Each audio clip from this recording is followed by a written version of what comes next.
Everyone, I welcome you on the behalf of Rasa International School. I hope you all are doing good and safe at home. So today we are going to continue chapter number 2 of class 4th, which is the food factory of plants. In this video we are going to cover following topics: functions of leaf, some unusual plants, flow of energy in living world, interdependence between plants and animals, and balance in nature, which is from your book page number 17 to 20. Let's start with page number 70, functions of a leaf. इसमें हम ये देखने वाले हैं एक leaf के क्या क्या फंक्शंस होते हैं, एक लीफ क्या क्या टास्क परफॉर्म करती है for plant. A leaf perform various functions for a plant. एक लीफ प्लांट के लिए कुछ ये फंक्शंस, वेरियस फंक्शन मतलब बहुत सारे फंक्शंस परफॉर्म करती है, जिनमें से कुछ ये है. The most important function of a leaf is to prepare food for the plant.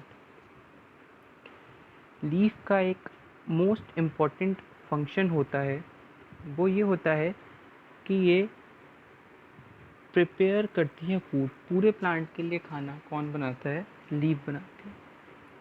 As we all know, food is very much important for all the living beings. तो फूड कौन बनाता है? लीफ बनाती है.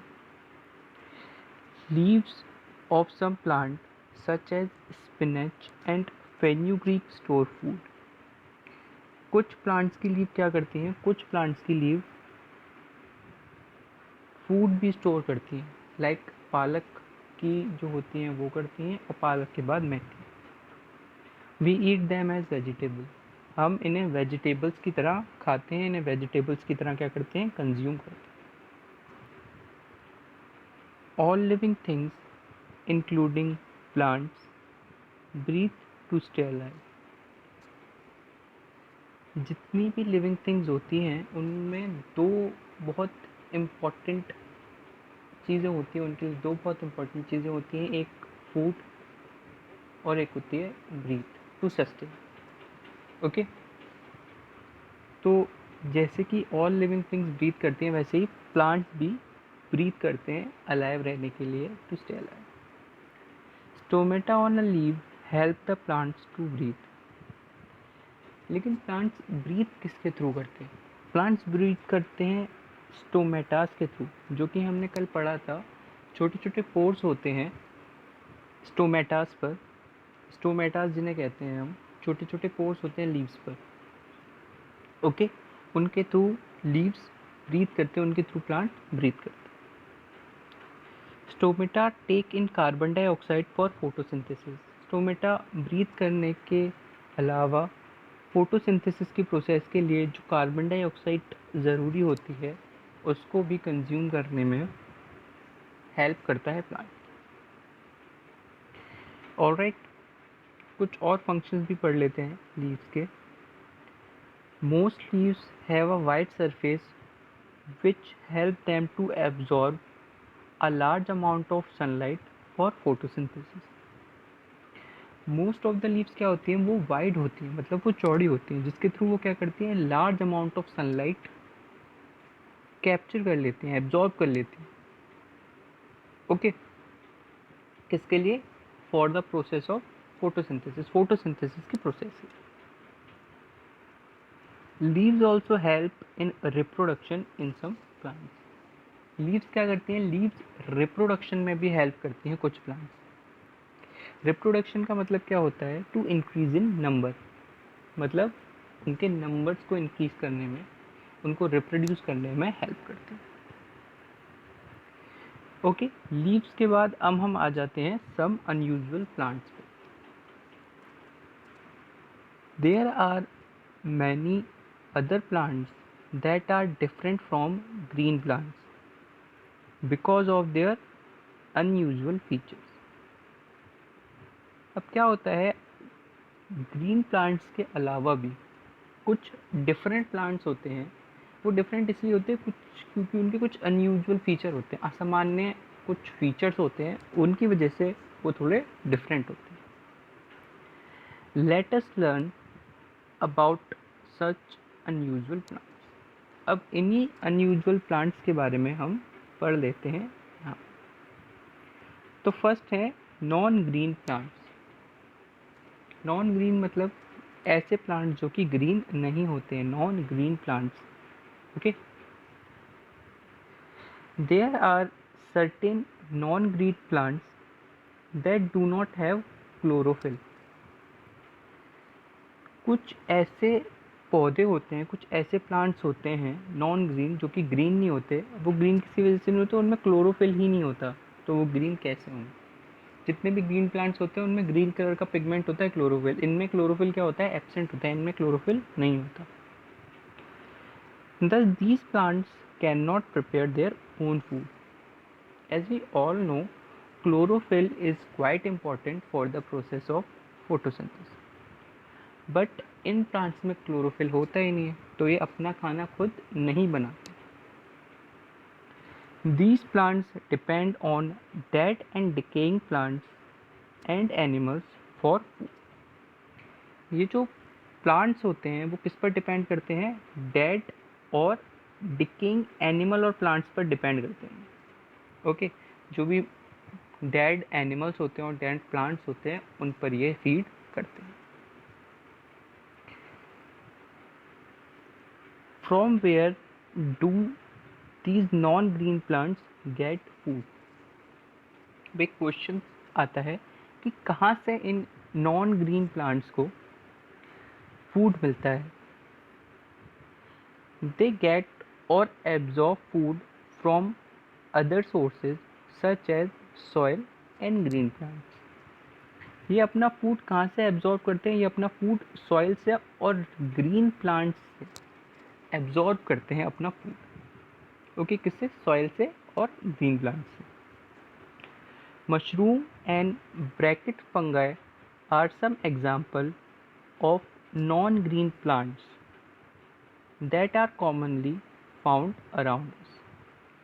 क्या क्या एग्जाम्पल है, mushroom और bracket fungi are the example जो कि कॉमनली हमें आसपास अपने देखने को मिल जाते हैं। इसी के साथ अब हम आ जाते हैं page number 19। Mushroom have very tiny root like structure that go deep into the soil. Mushroom की क्या होती है, बहुत थिन मतलब बहुत ज़्यादा पतली रूट लाइक स्ट्रक्चर, मतलब जैसे जड़ें होती हैं ना, रूट लाइक स्ट्रक्चर होती हैं जो कि सॉइल के अंदर बहुत अंदर डीप अंडर द सॉइल जाती हैं। These structure help them to absorb food from the soil. और ये स्ट्रक्चर्स क्या करते हैं, हेल्प करते हैं उसे अपना फूड एब्जॉर्ब करने के लिए। किससे एब्जॉर्ब करने के लिए, सॉइल से एब्जॉर्ब करने के लिए। Okay, bracket fungi grow on tree trunks. They absorb food from the tree. Bracket fungi कहाँ पर ग्रो करते हैं, ब्रैकेट फंगाई ग्रो करते हैं ट्री के तने पर, स्टेम पर ग्रो करते हैं और वहीं से अपना फूड क्या करते हैं, वो उन्हें अपना वहीं से फूड मिलता है। अब हम आ जाते हैं सेकंड अनयूजुअल प्लांट्स पर जो कि क्या है, insectivorous plants. Some plants attract, capture, kill and digest insect. कुछ प्लांट्स क्या करते हैं, ये इंसेक्ट्स को क्या करते हैं, अट्रैक्ट कर लेते हैं, फिर उन्हें कैप्चर कर लेते हैं, उसके बाद इन्हें किल करके डाइजेस्ट करते हैं और ऐसे इनको अपना फूड मिलता है। Such plants are known as insectivorous plant. ऐसे प्लांट्स को हम क्या कहते हैं, ऐसे प्लांट्स को हम कहते हैं insectivorous plant. Okay, Venus fly trap, sundew, and pitcher plant are example of insectivorous. There are few example. क्या क्या examples हैं? Venus flytrap, sundew and pitcher plant. These are the 3 examples जो कि इन pictures में हमें show किए गए. In pitcher plant, the leaf is shaped like a pitcher with a small lid. सबसे पहले पिक्चर प्लांट पढ़ने से पहले हमें पता होना चाहिए कि पिक्चर क्या होता है. Picture is like a structure होता है, ठीक है, जिसे यूजुअली हम हिंदी में क्या कहते हैं, एक मटके लाइक का स्ट्रक्चर होता है, जैसे कि आपको दिख रहा है ये. ओके, और इसकी जो ऊपर की ये होता है ना, किससे ढका होता है, ये होता है एक लीफ से ढका हुआ होता है. इसकी जो भी ओपनिंग होती है वो एक लीफ से ढकी हुई होती है. ओके, ये क्या काम करती है, इसका लिड का काम करती है. इसके लिए किसका काम करती है, लिड, यानी कि ढक्कन का काम करती है इसके. The picture is brightly coloured to attract insect. अभी पिक्चर क्या होता है, बहुत ब्राइटली कलर्ड होता है, बहुत ज़्यादा कलरफुल होता है, जिससे क्या होता है, इंसेक्ट इसकी तरफ अट्रैक्ट हो जाते हैं. When an insect enter the picture it slips and fall into the juice below the picture. अब जैसे ही एक कोई भी इंसेक्ट एंटर करता है पिक्चर में, तो वो बहुत स्लिपरी होता है, जिसकी वजह से वो स्लिप हो जाता है और डायरेक्ट जो डाइजेस्टिव जूस होते हैं पिक्चर के नीचे, बिल्कुल पिक्चर प्लांट के नीचे डाइजेस्टिव जूस होते हैं, उनमें जाके वो गिर जाते हैं. This traps the insect inside. और इंसेक्ट उसमें क्या होता है, फंस जाता है, ट्रैप हो जाता है. Digestive juice inside the picture digest the insect. जो डाइजेस्टिव जूस होते हैं पिक्चर के अंदर, वो क्या करते हैं, इंसेक्ट को डाइजेस्ट कर लेते हैं. क्योंकि जैसे हम अपना फूड डाइजेस्ट करते हैं, वैसे पिक्चर प्लांट क्या करता है, अपना ये जो इंसेक्ट्स है उनको क्या कर जाता है, डाइजेस्ट कर लेता है. ओके, तो ऐसे पिक्चर प्लांट का न्यूट्रिशन होता है, ऐसे पिक्चर प्लांट अपना खाना बनाता है. ऑलराइट, अब हम आ जाते हैं flow of energy in the living world पर, कि पूरे जो लिविंग वर्ल्ड है हमारा, उसमें फ्लो ऑफ एनर्जी कैसे कैसे होता है, वो हम पढ़ लेते हैं. All living organism need energy to perform various activity. जितनी भी लिविंग ऑर्गेनिज्म है उन्हें क्या चाहिए होती है, उन्हें एनर्जी चाहिए होती है. जितनी भी एक्टिविटीज़ हम करते हैं, लाइक हमें खेलने के लिए चाहिए होती है, हमें बोलने के लिए चाहिए होती है, पढ़ने के लिए हमें एनर्जी चाहिए होती है. If we want to do anything we need energy. They obtain this energy from the food they eat. अब हमें ये एनर्जी कहाँ से मिलती है, हमें एनर्जी मिलती है फूड, जो भी हम फूड खाते हैं उससे हमें ये एनर्जी मिलती है. Green plants prepare their own food through photosynthesis. जैसा कि हम सब जानते हैं, ग्रीन प्लांट्स क्या करते हैं, अपना फूड खुद बनाते हैं. किस प्रोसेस के थ्रू, फोटोसिंथेसिस की प्रोसेस के थ्रू वो अपना फूड खुद बनाते हैं. The sun provides the energy to the plants to prepare their food. अब सन क्या करता है, सन प्रोवाइड करता है एनर्जी प्लांट्स को, किसके लिए, फूड बनाने के लिए, जिससे उन्हें एनर्जी मिल जाए. Animals and humans beings either directly or indirectly depend on the plants for food. अब जो भी एनिमल्स होते हैं या ह्यूमन बींग्स होते हैं, वो डायरेक्टली और इनडायरेक्टली किस पर डिपेंड करते हैं, वो डिपेंड करते हैं प्लांट्स पर. अपने फूड के लिए हम प्लांट्स पर ही डिपेंड करते हैं.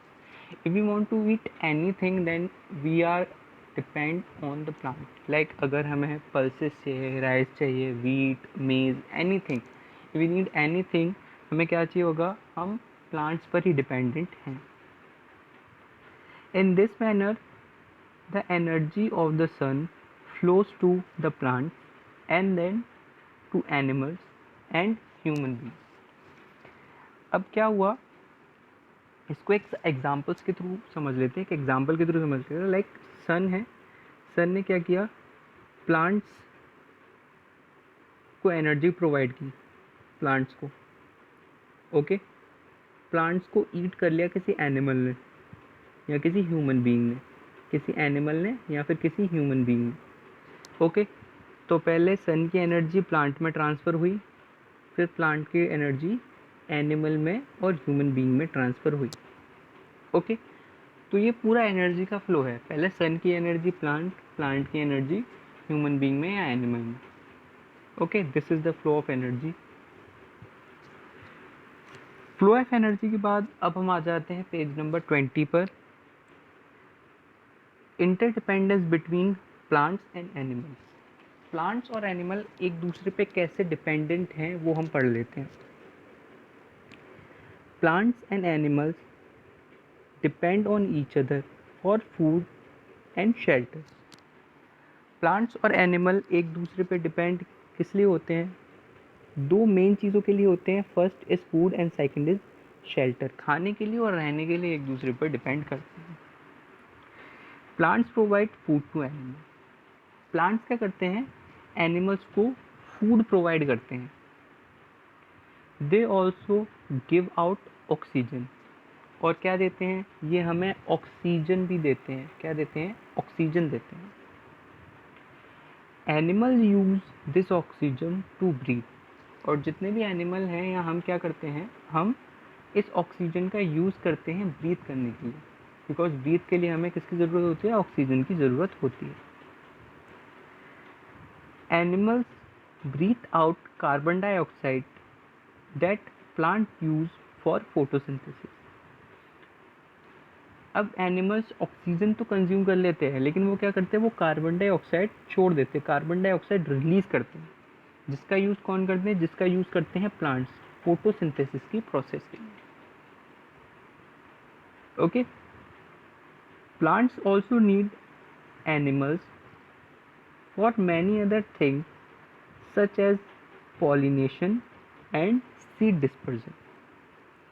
प्लांट्स को एनिमल्स की ज़रूरत इसलिए भी होती है ताकि वो पॉलिनेशन का मतलब और सीड डिस्पर्जल का मतलब होता है, जैसे कि रिप्रोडक्शन की प्रोसेस के लिए क्या होता है? पॉलिनेशन की प्रोसेस और सीड डिस्पर्जल बहुत इंपॉर्टेंट होता है। मतलब सीड का एक जगह से दूसरी जगह जाने में एनिमल्स हेल्प करते हैं। ओके, और पॉलिनेशन में भी एनिमल्स हेल्प करते हैं। Animal such as birds use plants to make their Holmes.